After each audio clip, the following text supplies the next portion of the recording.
africaines, africains, j'ai choisi de commencer cette journée de communication politique en vous entretenant ici sur les réseaux Facebook, YouTube et TikTok de la symbolique de la journée de commémoration du 9 mai 2025 à Moscou en Russie.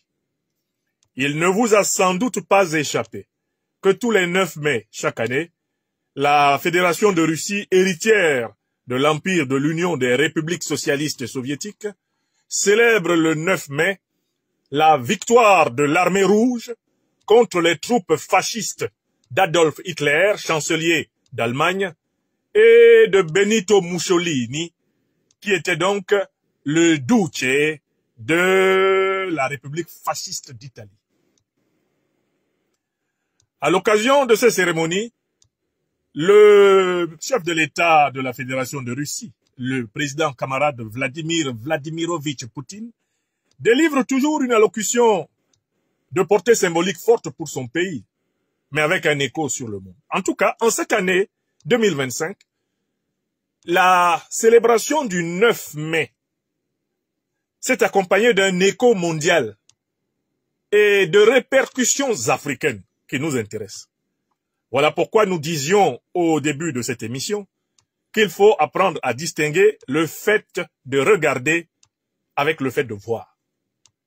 Quand on regarde, on se contente de noter ce qui est extraordinaire. On se contente de noter ce qui est remarquable dans le spectacle de la journée. Regarder, c'est d'une certaine façon, en bon spectateur, profiter d'un spectacle. Il y avait bien sûr une dimension spectaculaire du 9 mai 2025. Mais cette dimension spectaculaire qui s'adresse au regard, qui s'adresse aux spectateurs, qui s'adresse aux téléspectateurs, cette dimension spectaculaire qui s'adresse aux yeux physiques, ne saurait suffire. Pour l'Afrique des libertés, il faut aller derrière le spectacle pour cerner les enjeux de l'évolution du monde. Alors, pour commencer cette analyse, je voudrais vous faire écouter un petit élément percutant, un petit élément poignant sur cet événement qui a été délivré par la radio-télévision nigérienne, l'une des radios-télévisions les plus aimées des Africains, aujourd'hui, avec l'ORTM du Mali et la RTB du Burkina Faso. Ce petit élément diffusé sur la chaîne RTN m'a beaucoup plu. Et voilà pourquoi je voudrais commencer par vous le montrer avant d'entrer dans l'analyse des leçons qu'il faut tirer de ces grands événements moscovites, ceux qui se sont déroulés hier et qui vont probablement continuer à se dérouler. Un instant, je reprends. Jour de célébration sur la place rouge de Moscou en Russie. Avant le début de la grande parade militaire commémorant les 80 ans de la victoire contre le nazisme, voilà. Moscou reçoit ses invités de Excusez-moi. avec les honneurs. Je vais reprendre. Je tiens à ce que l'élément soit bien entendu. Alors. Jour de célébration sur la place rouge de Moscou en Russie. Avant le début de la grande parade militaire commémorant les 80 ans de la victoire contre le nazisme, Moscou reçoit ses invités de marque avec les honneurs. Au total, des dirigeants de 24 pays à travers le monde sont sur place pour assister au défilé. Sur le tapis rouge également, le capitaine Ibrahim Traoré, président du Faso.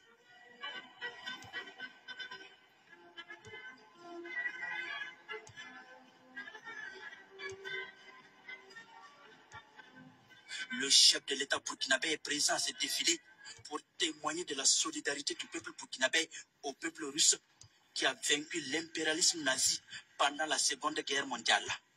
Après les civilités, place au défilé. Plus de 11 000 soldats, dont 1500 militaires ayant combattu en Ukraine, prennent part au défilé. Des soldats de 13 pays amis participent également à la parade.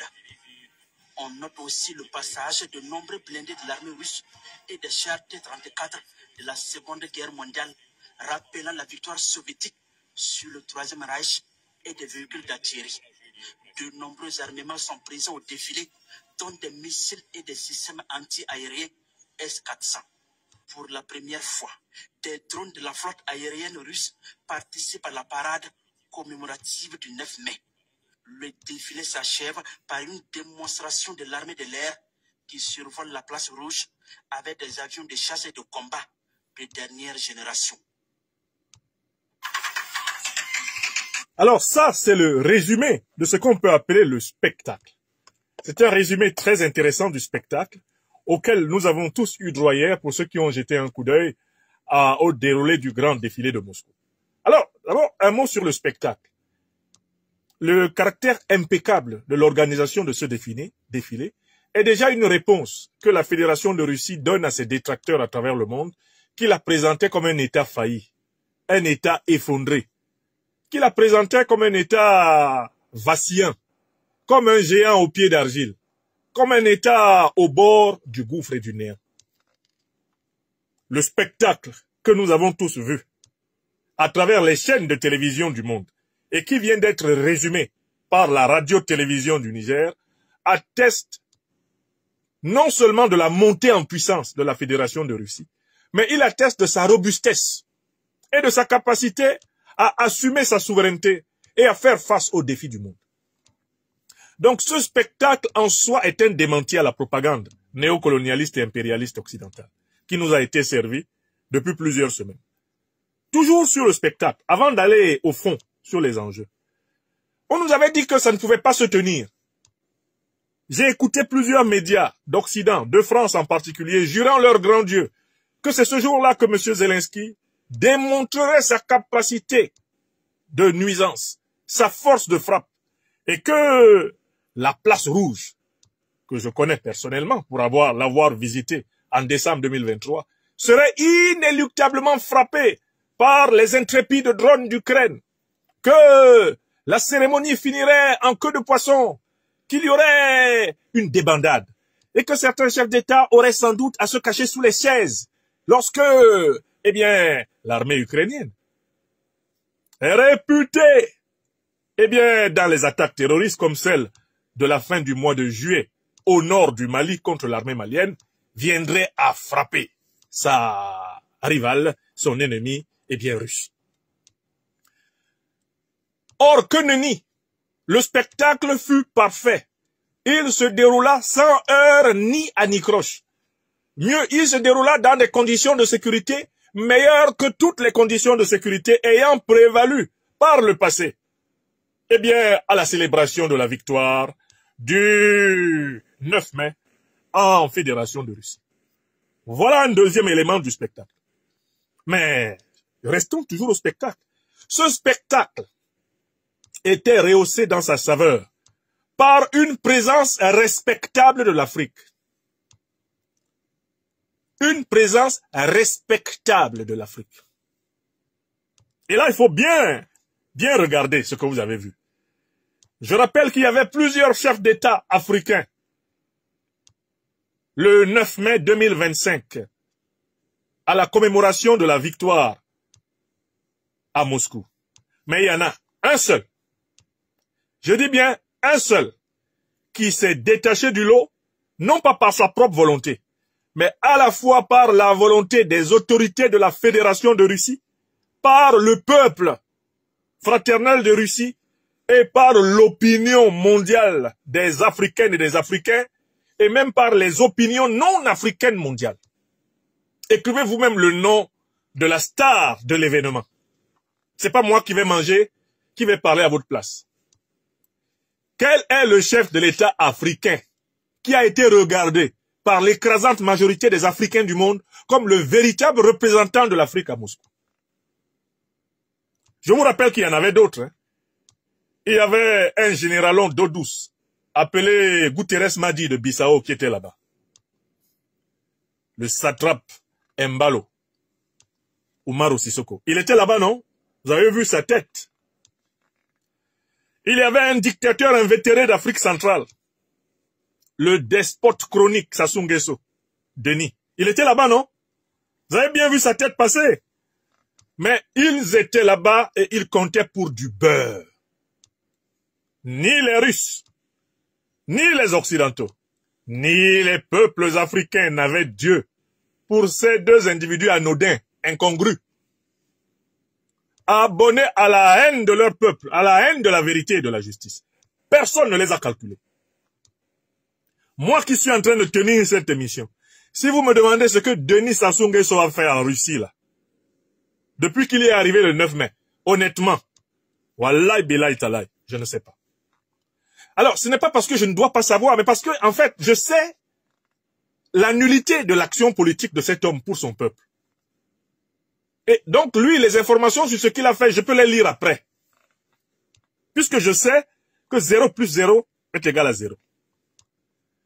Si vous me demandez ce que Umaro Sissoko Embalo a fait depuis qu'il est arrivé à Moscou, moi qui me tiens devant vous, je ne peux pas vous dire. Pourquoi? Parce que j'ai eu le temps d'étudier le personnage. C'est un valet du néocolonialisme et de l'impérialisme. Donc, lui aussi, son équation est facile à écrire, son opération est facile à écrire. C'est 0 plus 0 est égal à 0. Donc, quand vous avez des dirigeants qui sont des zéros et qui viennent dans un spectacle, on sait que leur présence dans ce spectacle est un zéro qui s'additionne aux zéros qu'ils sont. Car ce sont des zéros ontologiques. Et leurs actes, en réalité, sont des actes annulatoires. Ce sont des actes néantisants. Ce sont des entiers systématiquement négatifs. Ce sont des individus dont les additions conduisent systématiquement vers moins l'infini. Dans l'ensemble des entiers relatifs, on les compte à 0 moins et puis on continue. Donc quand vous-même vous les voyez, vous dites dans ma langue bassa bantou, belos bin lengel. Les arachides qui n'ont pas de graines flottent sur l'eau. Embalo et Sassou Nguesso étaient à Moscou comme les arachides sans graines qui flottent sur l'eau dans les marmites de nos mamans. Oui! Donc, voilà ce qu'on a vu. On a vu le spectacle de la robustesse et de la solidité de la puissance russe. On a eu un démenti vivant que personne ne peut empêcher le président Poutine de fêter ce qu'il veut fêter avec son peuple. C'est ce qu'on a regardé. Et il y a, après le président Poutine, un homme sur lequel tous les regards étaient. Et il y avait Poutine et il y avait Ibrahim Traoré, le visage fringant, pimpant, le visage vivant de l'Afrique. Ça, c'est ce qu'on a. C'est ce qu'on appelle regarder. Ceux qui ont regardé hier, là, ils ont vu ça. Bon, je passe maintenant à la deuxième partie de mon analyse. Je vous amène du regard à la vision. Parce que là, je vous ai parlé du spectacle. D'ailleurs, avant de quitter le spectacle, il y a un élément du spectacle qui a amusé beaucoup d'Africains. C'est la position des chefs d'État lors du dîner auquel ils ont été invités au Kremlin par le camarade président Vladimir Vladimirovitch Poutine. Il y a une scène qui a marqué les Africains.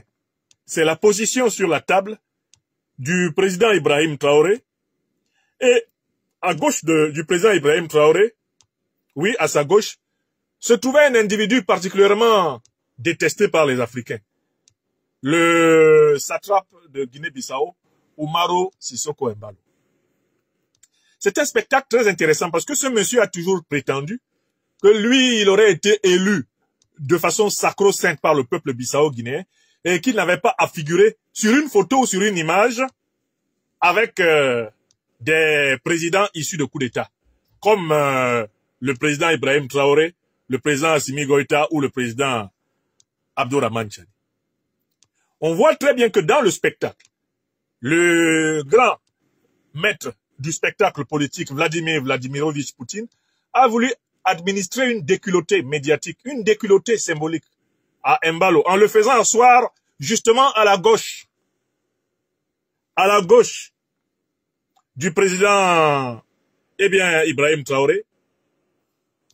Et si vous regardez bien les photos, le président Poutine a flanqué entre les deux un agent du KGB, probablement chargé de surveiller les mouvements des mains d'Embalo, comme nous l'avons deviné dans un morceau extrêmement humoristique mais très profond, très caustique, du téléphone rouge que nous avons publié sous forme d'aventure chronique, sous forme, romanesque sur notre page Facebook. Donc le président Poutine a amené Mbalo à avoir sa photo avec le président Ibrahim Traoré, qu'il le veuille ou non, c'était forcé. Tu t'assois là, tu vas sortir dans la photo. Comme on dit chez nous à Abidjan, photo c'est pas magie. Si tu es né boubou, tu vas sortir boubou.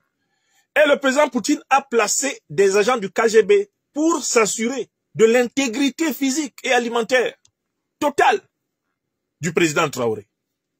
Et quand vous regardez les photos, vous vous rendez compte que Umaro Sissoko Embalo était habité d'une seule envie.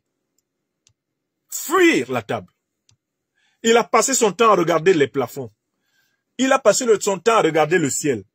Il n'osait pas prendre le risque de trouver le regard orthogonal, rectiligne, du président Ibrahim Traoré,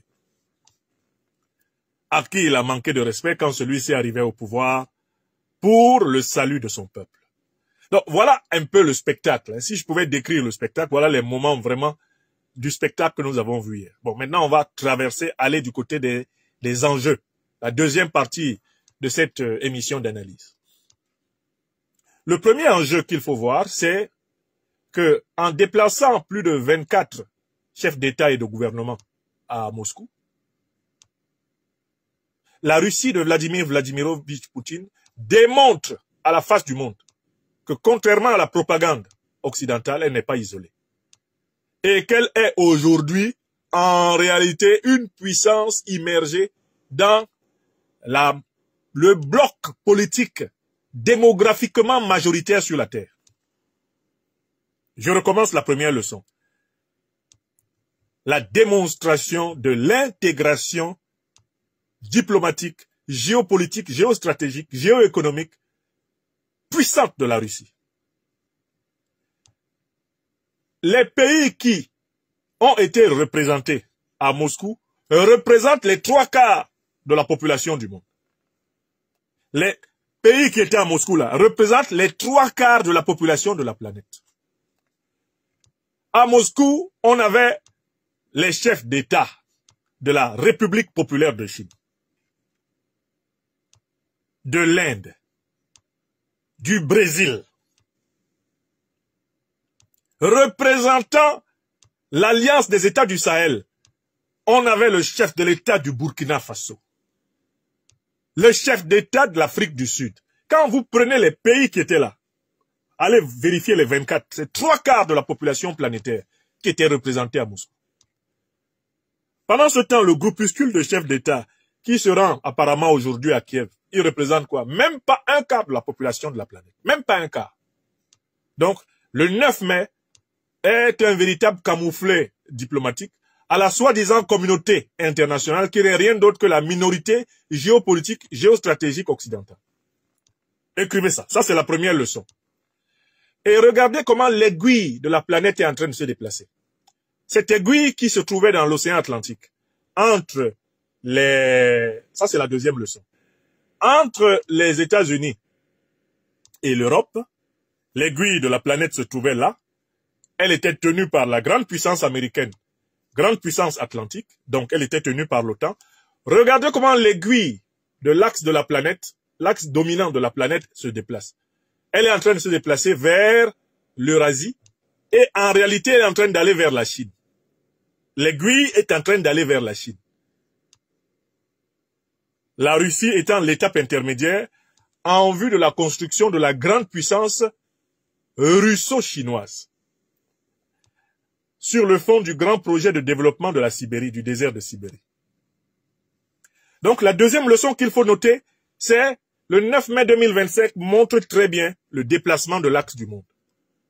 L'axe du monde a basculé d'ouest en est. Mais je vous préviens que ça va tourner. Quand ça finit de tourner en est, ça va descendre de l'est, ça va descendre vers le sud et ça va venir à qui? À l'Afrique. Après le bref intermède, eh bien, de super influence russo-chinoise, l'Afrique sera de retour. L'Afrique sera de retour. Ça, c'est la deuxième chose que je vous dis. Regardez bien comment l'OTAN a perdu la superbe.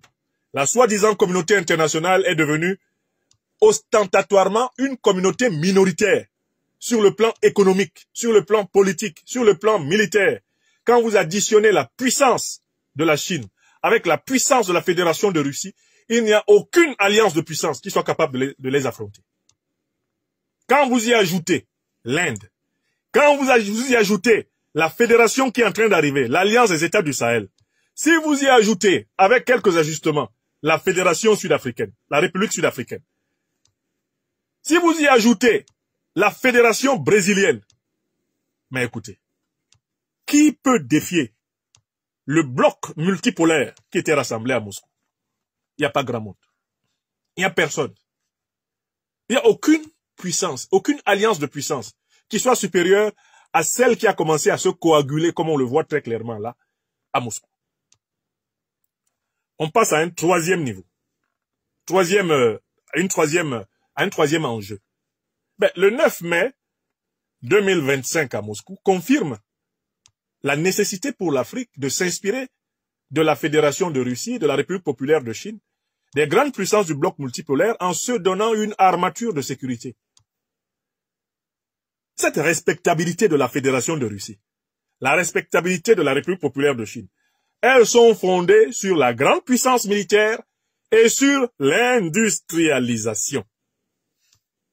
Sans une grande puissance militaire, sans une grande puissance industrielle, on ne peut pas faire peser sa puissance dans le rapport de force international, dans le kung-fu ou dans le jujutsu de la politique internationale. Le 9 mai 2025 rappelle aux Africains, aux pays africains, l'urgence de l'unité africaine. En attendant cette unité continentale, l'urgence de construire des fédérations régionales africaines. C'est-à-dire de marcher dans les pas de l'Alliance des États du Sahel. Si les puissances d'Afrique subsaharienne ne se dotent pas des moyens militaires contraignants, elles continueront à être agressées comme nous le sommes en Afrique depuis 600 ans. L'Afrique doit faire monter à l'échelon mondial des grandes puissances militaires. La leçon de la Fédération de Russie, la leçon de la République populaire de Chine, la leçon de la République populaire de Corée du Nord, la leçon de la République islamique d'Iran. Ces leçons doivent être intégrées dans l'éducation des Africains, de l'école maternelle jusqu'à l'université. Un cadran essentiel de la souveraineté est la puissance militaire. Pas de souveraineté sans puissance militaire. Pas de souveraineté sans puissance militaire. Pas de souveraineté avec une puissance militaire reposant sur une autre puissance. Il faut hâter non seulement le travail de construction de cette puissance militaire africaine, il faut hâter l'industrialisation militaire africaine. L'Afrique doit produire ses propres armes. Elle a les cerveaux pour cela. C'est la volonté politique qui est encore insuffisante. L'Afrique possède tout le génie militaire nécessaire pour industrialiser militairement le continent. L'Afrique a les matières premières. L'Afrique a les ingénieurs. Mais l'Afrique n'a pas encore la volonté politique suffisante. Il n'y a aujourd'hui en Afrique que l'Alliance des États du Sahel qui se caractérise par cette volonté politique suffisante d'aller vers l'industrialisation militaire. Pas de souveraineté sans industrie militaire. Ça, c'est la leçon 3.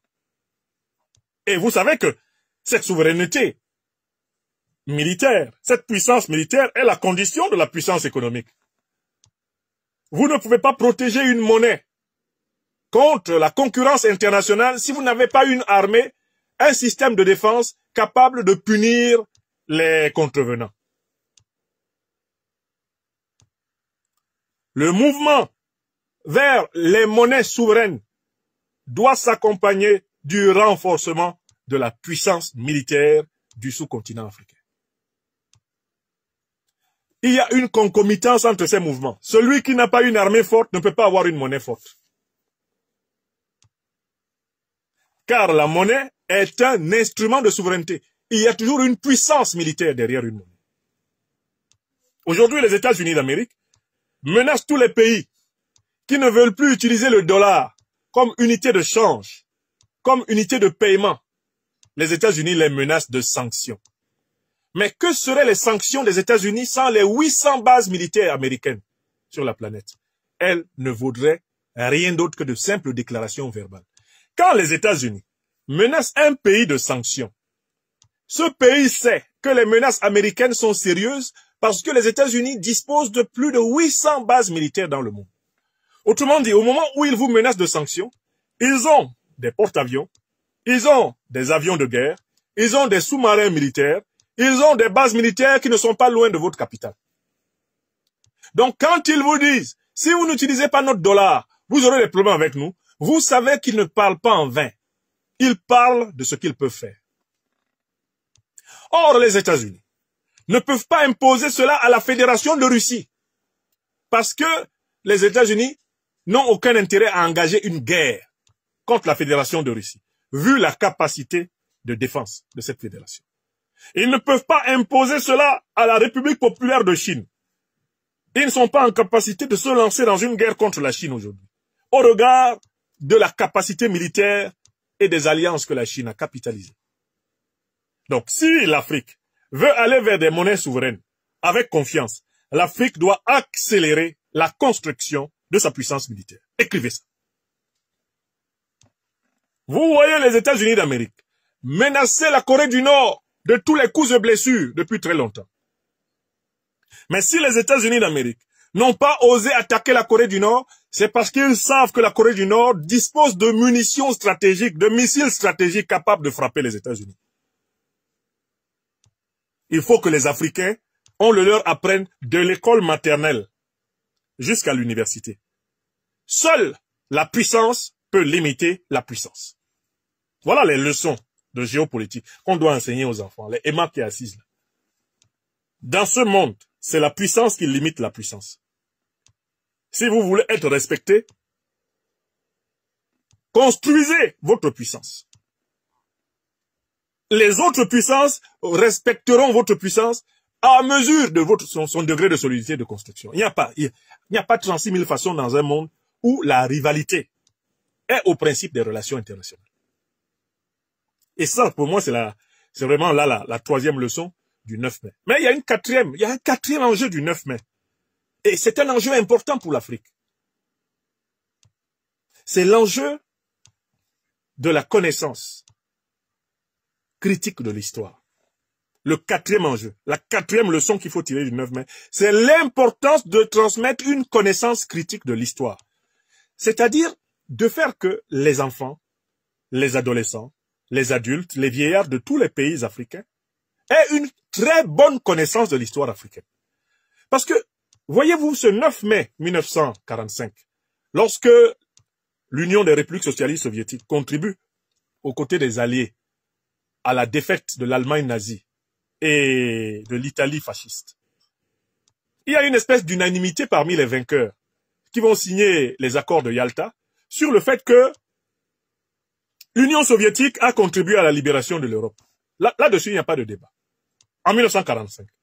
Mais à l'occasion du conflit de 2022 à 2025 entre l'Ukraine et la Russie, avec un certain nombre de pays occidentaux qui se sont rangés derrière l'Ukraine, qu'est-ce qu'on a observé à propos de la lecture de l'histoire? On a voulu présenter la Deuxième Guerre mondiale comme étant une victoire de l'Occident sans la Russie. Ce que je dis est-il vrai ou faux?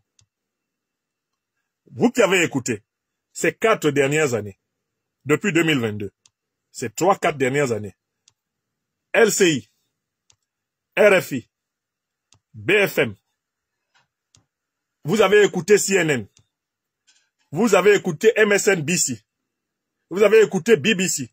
Est-ce que vous ne vous êtes pas rendu compte du formidable travail que ces chaînes d'information mainstream occidentales ont abattu pour amenuiser le rôle de l'armée soviétique dans la libération de l'Occident? Mais quelle était la finalité de cette campagne négationniste et révisionniste envers le rôle des soviétiques dans la libération de l'Occident, de son propre poison, le racisme nazi, de son propre poison, le fascisme? L'enjeu de cette modification de l'histoire qu'on appelle du révisionnisme, le fait de réviser l'histoire, ou du négationnisme, le fait de nier l'histoire. L'enjeu de tout cela, c'était quoi? C'était de fabriquer des Européens, des Occidentaux, des Américains, décérébrés, coupés de la connaissance réelle de l'histoire et donc aisément manipulables par l'oligarchie financière, industrielle, militariste, qui instrumentalise bien sûr l'Ukraine contre la Russie en vue de contrôler les immenses richesses russes. De la même façon, les Africaines et les Africains doivent se souvenir de la portion congrue qui leur est réservée quand on doit célébrer la libération de la France du nazisme. Or, les armées d'Afrique ont constitué le gros des troupes qui ont libéré la France. Les troupes qui ont libéré la France de l'occupation nazie étaient majoritairement des troupes africaines. Et la première ligne de l'armée de libération de la France était une ligne noire. Toutes les premières lignes étaient noires. C'est-à-dire les hommes qui risquaient leur peau avant tous les autres, c'était les Africains. De manière systématique. Entre les deux guerres mondiales, dans les deux guerres mondiales de la France, au XXe siècle, on compte de 1 à 2 millions d'Africains qui sont morts pour que la France demeure une république souveraine, un État indépendant, et pour qu'elle soit la puissance qu'elle est aujourd'hui. Mais quels sont les citoyens qui sont le plus parqués dans les centres de rétention et d'expulsion de la France aujourd'hui? Quels sont les citoyens qui ont les conditions de visa les plus difficiles pour entrer en France aujourd'hui? Quels sont les pays dont les économies sont contrôlées par la monnaie néocoloniale française, du franc CFA aujourd'hui, et dont les économies sont donc pillées par ce mécanisme pervers, consistant à financer l'Afrique avec l'argent des Africains, avec taux d'intérêt. Donc, la connaissance de l'histoire, mes chers amis, est un élément fondamental dans le processus de libération. Les autorités de la Fédération de Russie ont compris l'importance de toujours marteler dans le crâne de leurs enfants que sans l'Union soviétique, sans la Russie, l'Occident ne serait pas libre. Et que par conséquent, toute velléité de s'attaquer à la Russie, y compris par l'instrumentalisation de l'Ukraine, est une suprême ingratitude et une entorse à la mémoire. De la même façon, dans tous les pays d'Afrique, l'histoire africaine noble, l'histoire des résistances africaines, doit être au cœur de la formation des enfants. Pour que les enfants ne soient pas malléables par des dirigeants locaux ou des dirigeants internationaux qui utilisent des techniques négationnistes et révisionnistes pour légitimer des intérêts immédiats en porte-à-faux avec les intérêts des peuples. La Fédération de Russie a résisté et personne ne peut ignorer et effacer le rôle de la Fédération de Russie dans la libération de l'Europe, dans la libération de la France. Impossible.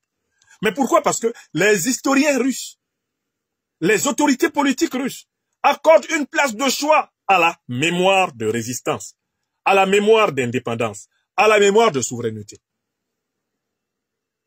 Or, si vous regardez dans les pays africains, issus du colonialisme français, ou du colonialisme britannique ou portugais, ou du colonialisme espagnol ou italien, vous verrez qu'il y a toujours dans ces pays des forces politiques qui font tout pour travestir l'histoire nationale.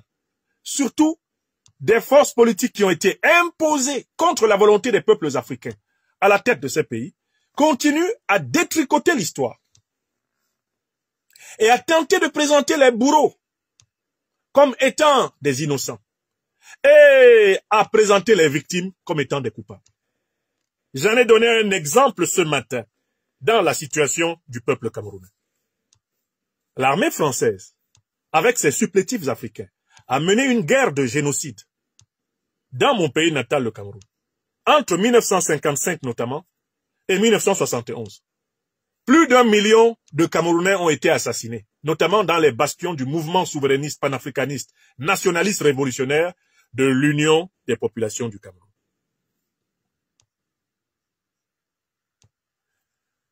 Les Camerounais ont été assassinés à plus d'1 million par l'armée française et ses supplétifs camerounais et africains parce qu'ils revendiquaient l'indépendance totale du Cameroun.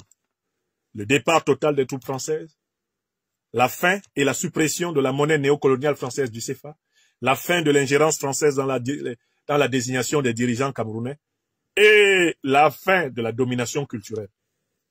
Le mouvement de l'union des populations du Cameroun, de Léonard Bouli, de Ruben Oumniobé, de Abel Kingé, de Félix Roland Moumié, de Osende Afana, d'Ernest Wandier, se battait pour cela. L'armée française a non seulement veillé à massacrer toutes les populations supposées adhérer à ce mouvement dans toute la mesure du possible, mais elle a veillé à décapiter tout le leadership révolutionnaire camerounais jusqu'à l'exécution le 15 janvier 1971 à Bafoussam du dernier grand chef révolutionnaire, eh bien, du mouvement indépendantiste camerounais, le professeur Ernest Wandier. Or, que se passe-t-il actuellement au Cameroun?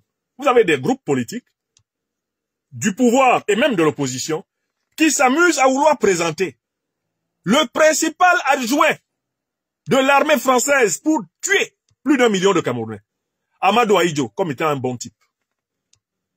On essaie de le présenter comme une bonne personne pour semer du trouble dans la mémoire de lutte du peuple camerounais. On veut présenter ce monsieur-là qui a été imposé à la tête du Cameroun à la fin des années 50 par la fraude électorale française, qui a organisé sous le patronat de la France l'élimination de près d'1 million, plus d'1 million de ses compatriotes. On veut le présenter maintenant comme étant meilleur que Biya. Or, Paul Biya, que vous voyez là, lui, il était aux côtés d'Amadou Ahidjo à partir de 1961, coopté par les mêmes colons français. Il a été intégré dans le gouvernement camerounais à partir de 1961, après ses études à l'école coloniale à Paris. Il a été au plus haut niveau du régime, au point qu'en 1975, il en était devenu le Premier ministre, après avoir été secrétaire général de la présidence, après avoir été directeur de cabinet civil de la présidence, proche collaborateur d'Amadou Ahidjo. Donc, c'est quelqu'un qui est comptable de l'assassinat, du génocide de plus d'1 million de Camerounais. Paul Biya, comme vous voyez là, qui est assis en Vomeka, ou à Yaoundé, à l'heure où je vous parle. Or, vous avez des Camerounais surgis du fond de l'ignorance massive de l'histoire du Cameroun qui est en train d'être répandue comme étant la norme. Vous avez des Camerounais qui se lèvent, il va à la télé, il va à la radio. Bon, il vous dit que Paul Biya, c'est le plus... Paul Biya est trop méchant. Ahidjo était meilleur. Mais dites-moi, entre quelqu'un qui massacre des dizaines de milliers de Camerounais au Cameroun anglophone, quelqu'un qui a massacré des milliers de Camerounais autour des événements de 1984, avril 84, les faux procès de Mbalmayo, des milliers de soldats ont été passés par les armes à l'issue de procédures sommaires. Quelqu'un qui a tué les Camerounais là comme ça, y compris de manière indirecte par l'organisation de la misère et la pauvreté, entre lui et l'autre qui, aux côtés de l'armée française, a massacré plus d'1 million de Camerounais, a assassiné, a participé à l'assassinat de tout un leadership panafricaniste révolutionnaire de qualité que le Cameroun avait. Vous choisissez qui dedans? Entre le choléra et la peste, tu prends quoi? Je dis, entre la mort et la destruction, tu prends quoi? Qu'est-ce que tu peux choisir entre l'enfer et la déréliction absolue? Est-ce qu'il y a un choix possible? Qui plus est, les deux ont été cooptés par Paris. Les deux ont cheminé ensemble pendant pratiquement 25 ans. Et vous voulez choisir entre Biya et Ahidjo. Vous vous rendez compte de ce qui se passe au Cameroun? C'est comme ça qu'on trouble l'esprit d'un peuple et qu'on l'empêche de se libérer. Parce qu'on le nourrit de mensonges. La vérité est que nous avons affaire au Cameroun à un régime qui a été imposé par le colonialisme français sur la base de la violence, du mensonge et de la fraude électorale et de la corruption. C'est ça la vérité. Depuis la fin des années 50 jusqu'à maintenant, ceux qui dirigent le Cameroun n'ont jamais été librement choisis par le peuple camerounais. Jamais. Voilà la réalité. Et on ne peut pas libérer un pays avec des mensonges. On ne peut pas libérer un pays avec des mensonges. Un pays ne peut pas se retrouver sur ses deux pieds avec une élite qui ment. Je pense ici à mon frère, mon compatriote camerounais, Valère Bessala, qui dit qu'il est soi-disant candidat à une élection présidentielle qui n'existe pas. Il n'y a pas d'élection présidentielle au Cameroun. Il n'y a pas d'élection présidentielle au Cameroun. La commission électorale, ce sont que des partisans du parti au pouvoir. La Cour constitutionnelle, qui doit arbitrer le contentieux électoral, ce sont des partisans du parti au pouvoir. Les médias d'État sont sous la botte du parti au pouvoir. Les principales forces de défense et de sécurité sont sous la botte du parti au pouvoir. Qui peut avoir du respect pour le peuple camerounais et dire qu'il y a élection? Ça ne s'appelle pas élection. Nous avons élaboré un concept pour cela. C'est une élection pourrie. C'est une pourrie élection. Donc, Valère Bessal a dit que lui, il est candidat à ce machin-là, en sachant très bien qu'en fait, il est un figurant. Il est un figurant. Être candidat dans ces conditions, c'est accepter d'être un figurant. En sachant très bien que vous ne pourrez ni de près ni de loin influer sur le résultat. Vous êtes un figurant dans ces conditions. Monsieur se lève et pour essayer de flatter l'ego de nos compatriotes, anciennement membres de l'Union nationale camerounaise d'Ahidjo, ou plutôt sympathisants d'Ahidjo sur la base de la fibre régionale du nord, de l'extrême nord de la Damawa, pour les flatter, monsieur se met à nous présenter Ahidjo comme un ange et Paul Biya comme un démon. Les deux sont des démons. Ce sont des ennemis du Cameroun, les deux. Parce qu'en plus, c'est l'autre qui a passé le pouvoir à celui que nous avons aujourd'hui. Je ne sais pas ce que les Camerounais cherchent dans cette histoire. En voulant diviniser Ahidjo, on croit qu'on va flatter les Camerounais du Nord.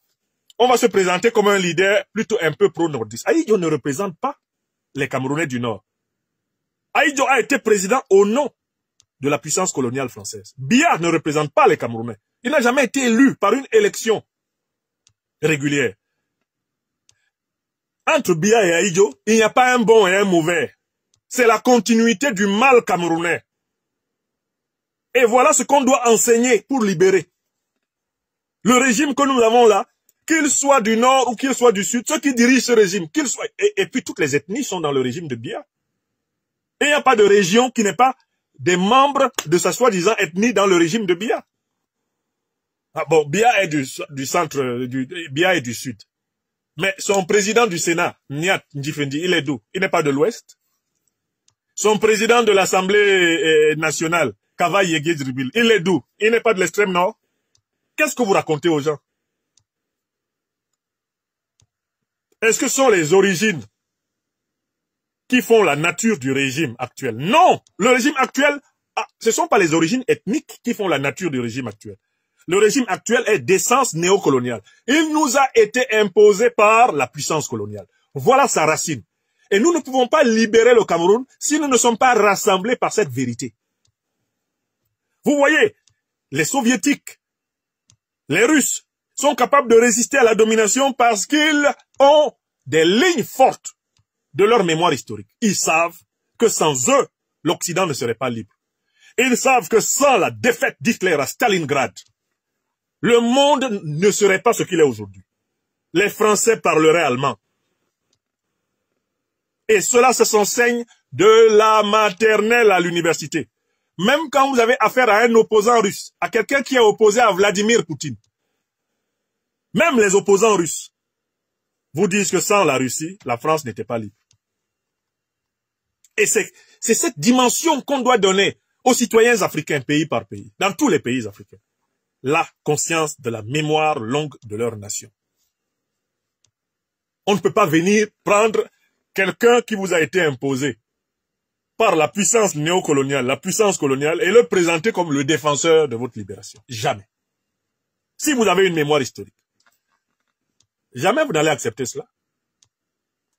Et c'est avec cette conscience historique forte qu'on libère un peuple. Et ce sont ceux qui disent la vérité au peuple, qui méritent de le diriger. Le peuple doit confier le pouvoir à ceux qui lui disent la vérité. La force de l'Alliance des États du Sahel, c'est qu'elle a à sa tête des dirigeants qui disent la vérité à leur peuple. Partout en Afrique, nous allons nous libérer de la domination africaine. Nous allons nous libérer de la domination internationale si nous prenons l'habitude d'aimer la vérité. Aimons la vérité. Et ça, c'est une leçon. Parce que l'un des piliers de la résistance soviétique et de la résistance russe, c'est la mémoire. Ils ne jouent pas avec la mémoire. Alors, celui qui vous parle a visité la Fédération de Russie. J'ai eu l'occasion d'aller, par exemple, à l'Institut d'études africaines de Moscou. J'ai eu l'occasion d'aller voir le Gorchakov Fund, qui forme les diplomates russes. Seigneur, le nombre de séminaires qu'un futur diplomate russe reçoit en termes de connaissance de la mémoire diplomatique de son pays. Le nombre de séminaires qu'il reçoit sur les grands enjeux géoéconomiques, géopolitiques, géostratégiques planétaires. Le jeune diplomate russe, à 22-23 ans, il est imbattable. Tu ne peux pas le faire balader. Sur les grands axes des intérêts vitaux de son pays, sur les grands axes de la géostratégie, tu ne le balades pas. Parce qu'ils reçoivent une formation sérieuse, en ce sens. C'est ce que nous devons faire en Afrique. C'est pour ça que j'ai créé l'Institut de l'Afrique des libertés. Pour montrer comment on peut former. Et c'est pour cela que je donne des émissions pédagogiques pour montrer comment on peut former. Je ne viens pas sur les réseaux sociaux pour faire le buzz. Je viens sur les réseaux sociaux pour éveiller les consciences. Oui. Parce que je sais que les grandes puissances se construisent sur des consciences éveillées. Vous avez des gens qui sont mal formés, vous avez une classe politique qui raconte n'importe quoi sur l'histoire du pays, vous avez une classe politique qui a une vision approximative des grandes étapes, des grands enjeux de la vie du pays. Vous êtes en danger, et c'est ce qu'on est en train de voir au Cameroun. Je prends le Cameroun, mais on peut voir ça en Côte d'Ivoire, on peut voir ça un peu partout. Ça donne des situations comme le Gabon, où un ennemi de la mémoire de résistance du Gabon, on l'applaudit dans un stade, et on ose applaudir un leader panafricaniste en même temps. Ça donne des états de confusion mentale, comme ce qu'on a vu dans un stade à Libreville. On applaudit le général Dansoman, néocolonisé au Ligingema. On l'applaudit, bah. Les mêmes qui applaudissent le valet du néocolonialisme français à Libreville, au Ligingema, on cite le nom du président du Faso, Ibrahim Traoré, ils applaudissent. Est-ce que vous voyez le degré de décérébration dans lequel on peut emmener un peuple? Je me suis même rendu compte que les mêmes là, qui ont applaudi le Dansoman imposé en réalité par la Macronie à la tête du Gabon. Eh ben, ils ont sifflé quand on a dit le nom du président français Emmanuel Macron.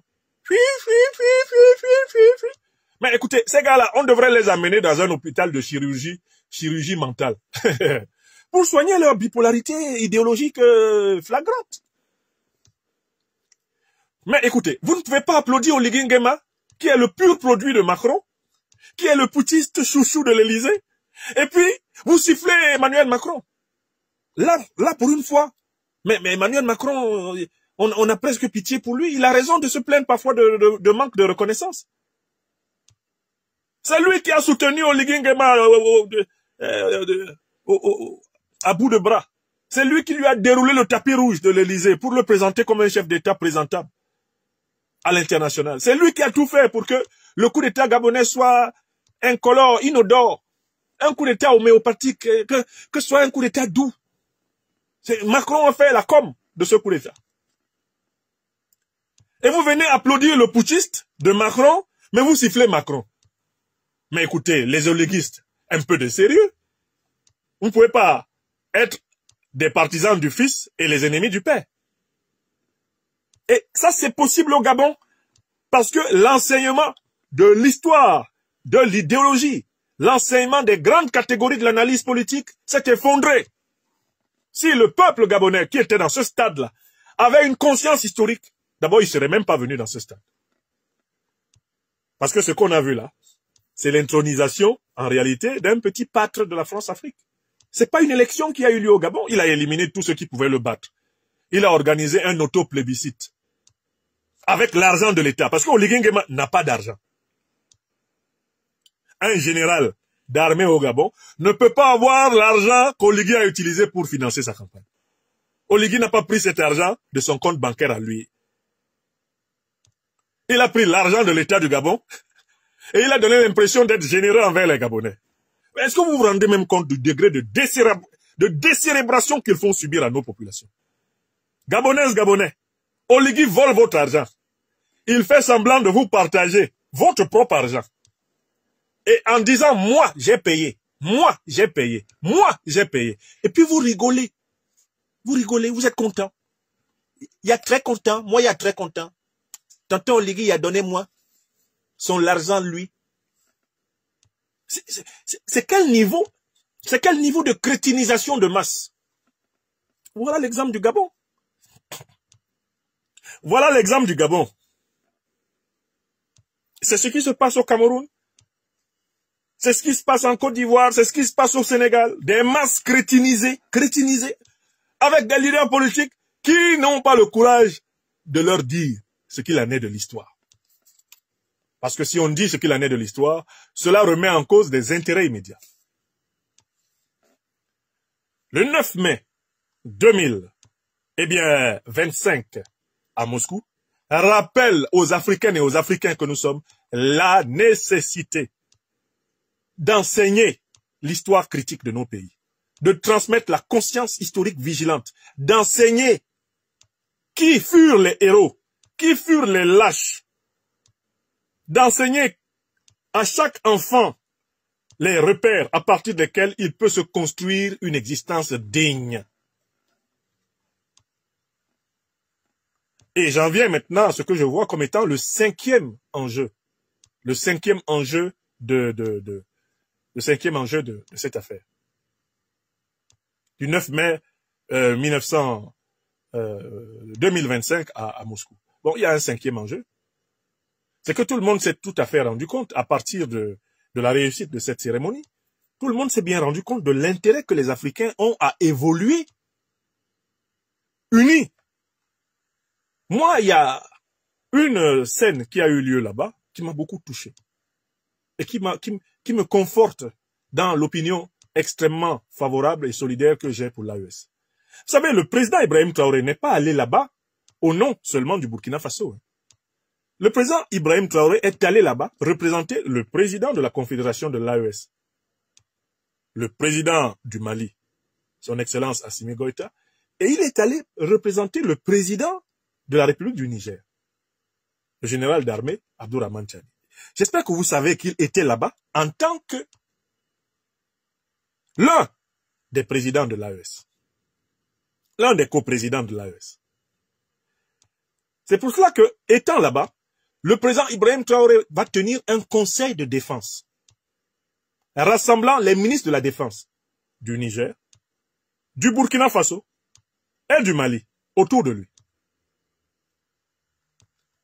Vous voyez très bien que lorsque les Africains constituent des puissances régionales, ils ont suffisamment de coffres pour se tenir devant les grandes puissances mondiales.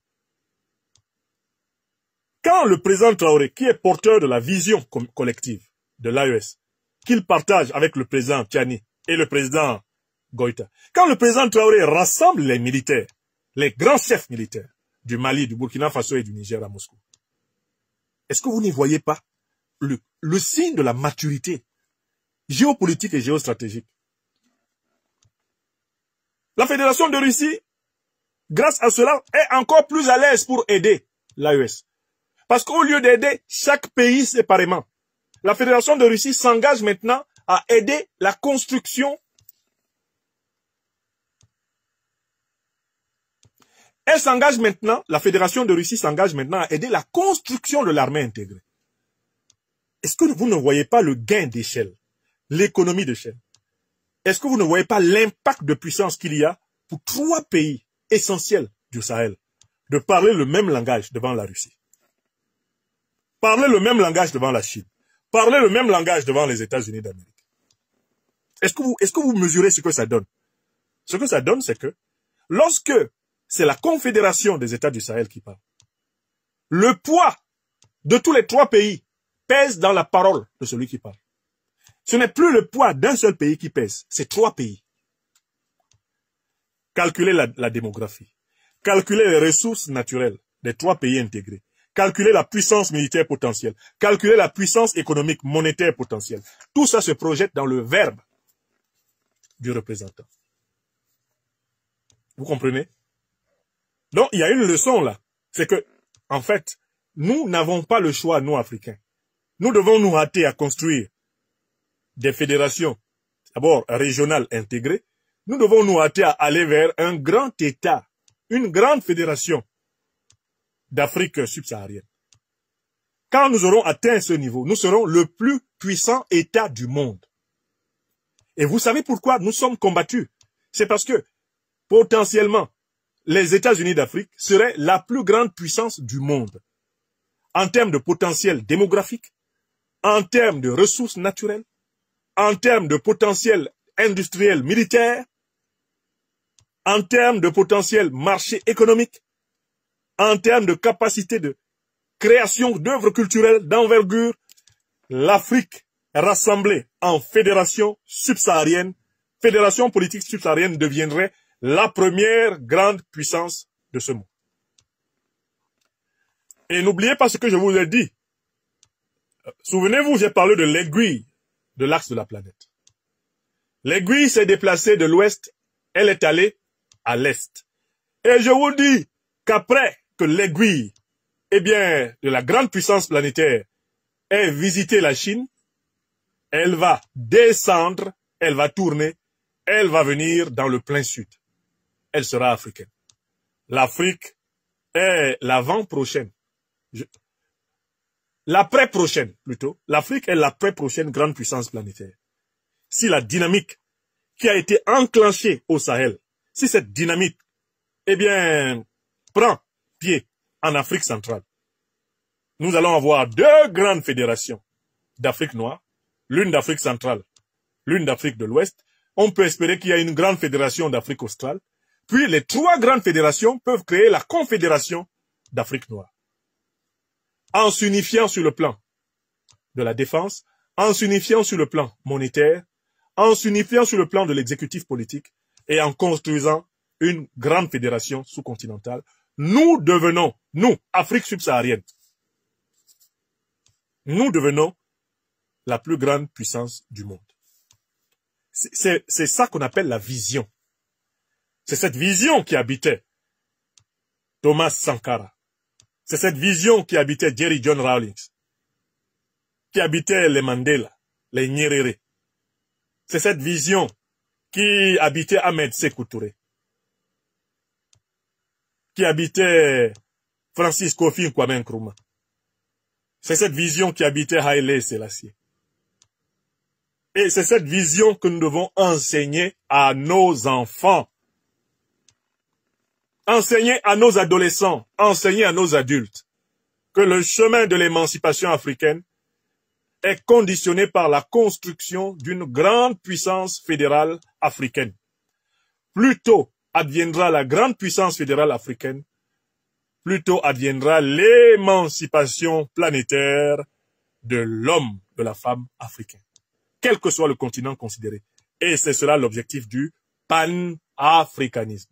C'est-à-dire l'accès à la souveraineté, à la dignité, à la respectabilité sur toute la terre des hommes et des femmes venus d'Afrique, sans rechercher pour cela la domination de nos frères en humanité européens, américains, asiatiques. Nous sommes les serviteurs du retour en souveraineté pleine des peuples africains. Voilà les leçons que je voulais tirer de la formidable célébration de la victoire de l'Union soviétique le 9 mai 2025 à Moscou.